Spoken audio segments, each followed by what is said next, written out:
Bonsoir et bienvenue dans cette nouvelle vidéo dans laquelle on va voir 5 extraordinaires extensions qui fonctionnent sur tous les navigateurs basés sur le Chromium comme Google Chrome. Actuellement, le Dark Mode ou le mode sombre fait la mode. C'est que toutes les applications mobiles et les sites Internet s'efforcent pour fournir cette fonctionnalité. Et notre première extension dite Dark Reader va nous permettre d'avoir le mode sombre sur presque tous les sites Internet. Je dis pas à 100% parce qu'il y a des sites qui sont récalcitrants. Alors une fois installé, son icône sera ajouté sur la barre de navigation de Chrome. Après que vous allez ouvrir le site, vous allez cliquer sur l'icône de l'extension. Vous avez ici marche arrêt. Arrêt, ça veut dire ne pas appliquer. Marche appliquée. Et voilà, comme vous remarquez, maintenant Facebook est devenu en mode sombre. Vous pouvez ici personnaliser de plus. Vous avez ici obscur, lumineux. Vous pouvez augmenter ou diminuer la luminosité. Augmenter de ce côté, diminuer de ce côté. Ici, le contraste aussi augmenter ou diminuer. Le SPIA, le niveau de gris, etc. Si vous ne souhaitez pas appliquer le mode sombre pour un site,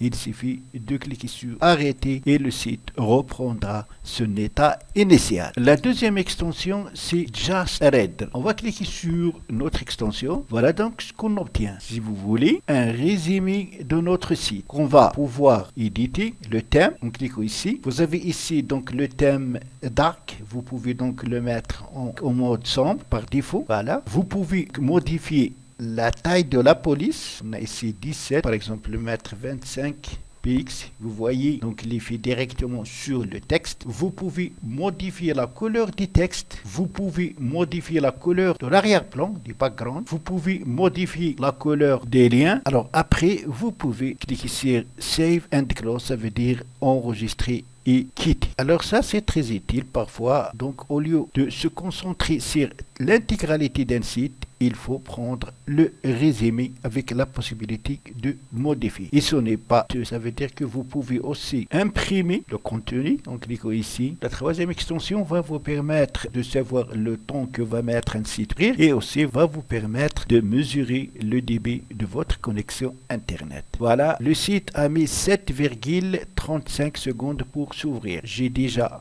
mesuré le débit de ma connexion, donné donc le ping, descendant et l'ascendant. Le ping c'est 42, le débit c'est 2,95. Mais quatrième extension, c'est une extraordinaire extension qui permet de zoomer une photo. Il suffit de passer donc la souris pour la zoomer. Voilà, comme vous remarquez, voilà, quand je passe la souris sur une photo, voilà, donc et voilà, je zoome une photo. Vous pouvez l'utiliser sur Facebook ou sur d'autres sites pour zoomer les photos. Il suffit de passer la souris sur la photo et le zoom se fera. Donc c'est très utile. Parfois il y a de petites photos et pour bien sûr voir plus de détails, on a besoin de les zoomer. Il suffit de passer la souris. La quatrième et dernière extension, elle va nous permettre de capturer l'écran et enregistrer aussi l'écran de votre ordinateur. Alors la capture c'est personnalisable. Vous pouvez donc capturer toute la partie visible. Pour cela, il faut cliquer ici. Voilà. Après, vous pouvez personnaliser. Ça veut dire ajouter des traits, des carrés,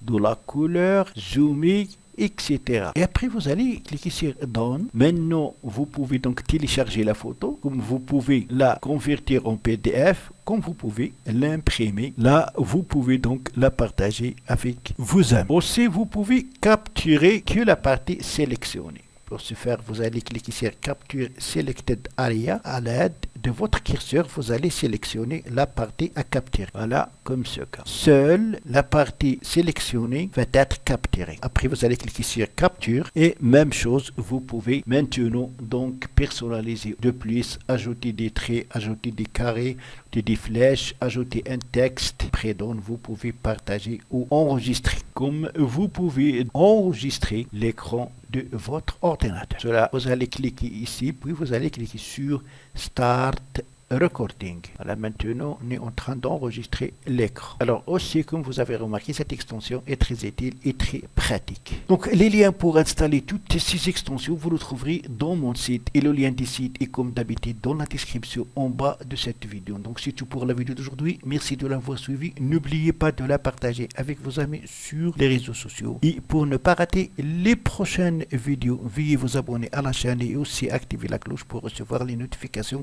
des nouvelles vidéos vidéos qui seront postées par la chaîne. À la prochaine fois.